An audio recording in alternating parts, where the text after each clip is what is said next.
Everyday News. I am Adeleke Amo.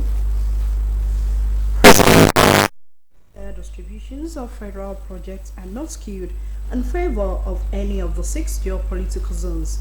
The president, who affirmed his commitment to serve Nigerians equitably, also dismissed claims that his administration has disappropriately favored the South in the distribution of federal projects. He attributed the claim to some northern opposition figures who were, however, not named.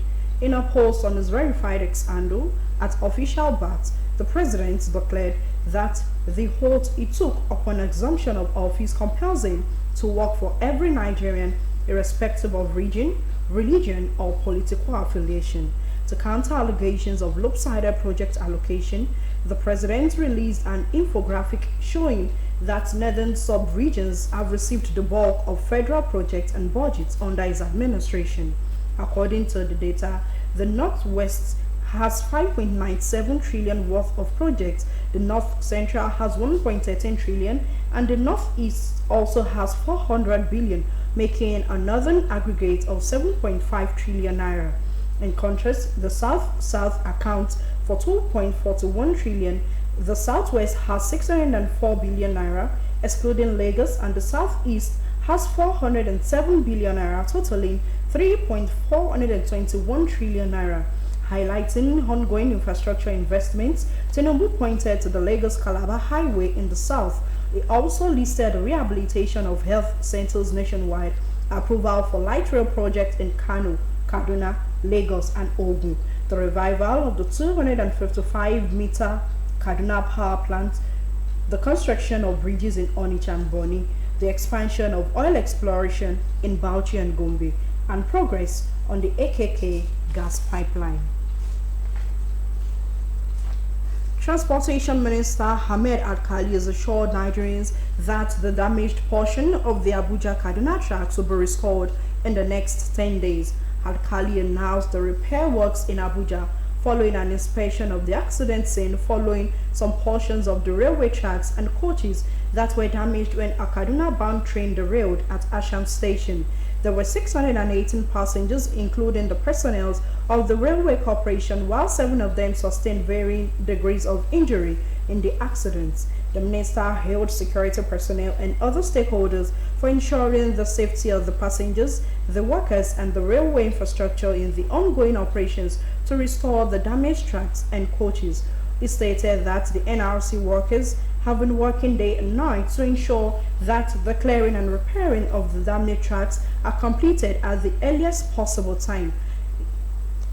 Here with the team from the Ministry of Transportation, the Director of Railway and all his engineers, and even the committee doing the investigation, the CCC officials, civil society organizations are there to ensure that they do justice to the investigation. The minister explained that only about 150 meters of the track were affected by the accident, and he explained the government's efforts to prevent a reoccurrence. The game has ended for pro-Biafra agitator Simon Ekpa as the departed AIM District Court in Finland sentenced him to 6 years in prison for terrorism offenses. In a judgment delivered, the court found Ekpa guilty of inciting terrorism and participating in the activities of a terrorist group. According to reports, the court said Ekpa had leveraged on significant social media following to stoke tensions in the southeast between August 2021 and November 2024. In a unanimous ruling, the 3-member panel of judges also stated that Ekpa was an influential member of a militant separatist movement whose goal was to actualize the carving out of a Biafra state from Nigeria.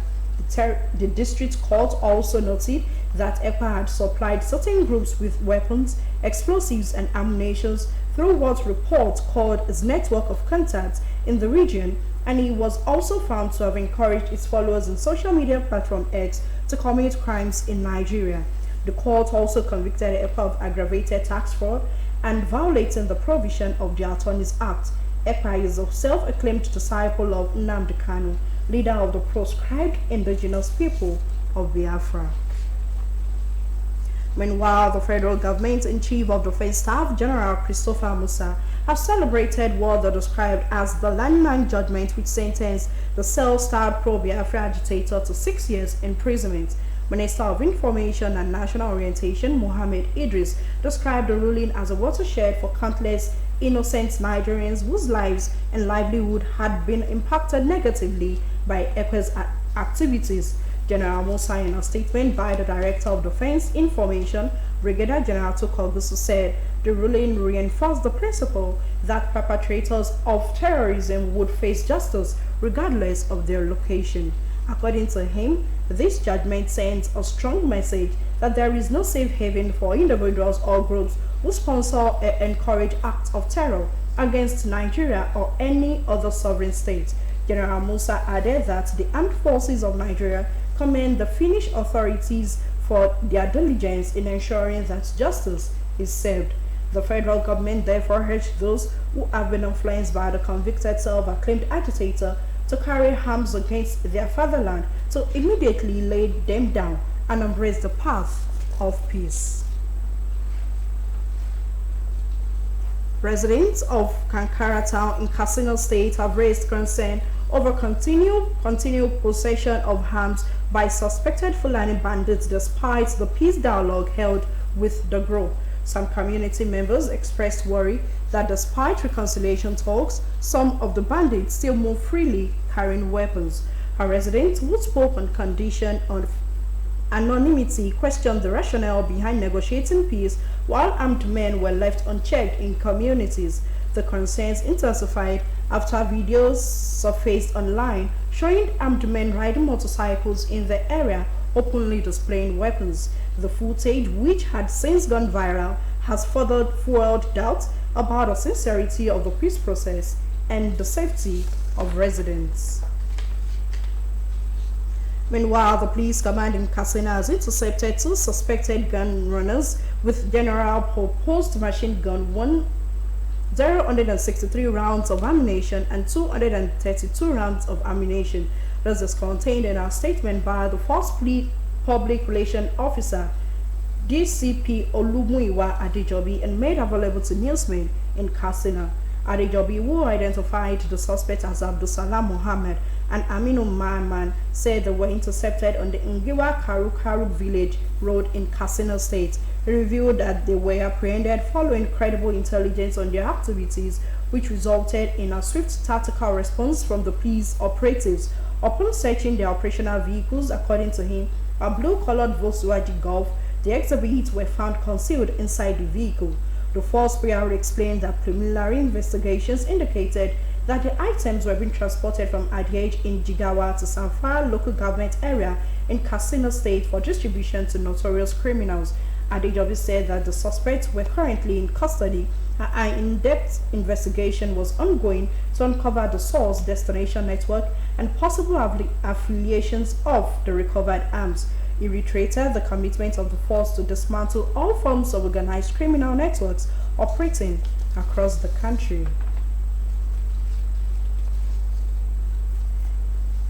And on sport, Asaba in Delta State is alive with youthful energy, sporting excellence, and national pride as the 9th edition of the National Youth Game got underway, bringing together the brightest young talents from across Nigeria. Sharing his experience, the Director General of the National Sports Commission, Honorable Bukola Olopa, lauded the spirit and discipline of the young athletes. The DJ further underscored the broader vision driving the games, adding that the young talents are the future of Nigerian sports. He said the future is bright and the NSA is determined to create pathways that not only discover talent but also nurture them to compete and succeed on the global stage, calling on Nigerians to rally behind the youth, celebrate their achievements, and witness the emergence of tomorrow's sporting legends. The host, Delta State, and defending champions as well as Lagos, Edo, Oyo, and Bayelsa State are leading the charge for who clinches this year's crown. The games, running from August 26 to September 6, 2025, features 37 sports and have drawn athletes from 33 states and the Federal Capital Territory. And on the foreign scene, the UN's Deputy Humanitarian Coordinator for Sudan, Anthony Gerard, has disclosed that a landslide has killed at least 370 people in the remote Mara Mountains in western Sudan. The UN official said that it was hard to assess the scale of the incident or the exact death toll, as the area was very hard to reach. Sudan Liberation Movement, the armed group in control of the affected area, had earlier said 1,000 had died. According to the group said in a statement, days of heavy rain triggered the landslide, which left just one survivor and leveled much of the village of Tarazim. The movement had appealed for humanitarian assistance from the UN and other regional and international organizations, while Antonio Gerard said getting aid quickly to the area would be difficult. Many residents from North Darfur State had sought refuge in the Mara Mountains region after war between the Sudanese army and the paramilitary rapid support forces forced them from their homes. Darfur's army aligned Governor Mini Minwani called the landslide a humanitarian tragedy as he appealed to international humanitarian organizations to urgently intervene and provide support and assistance at this critical movement. That ends the midday news on OSBC TV. Join us at 3 for the state news. Good afternoon.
Àgbẹ̀ ló níṣẹ́ ìdárò.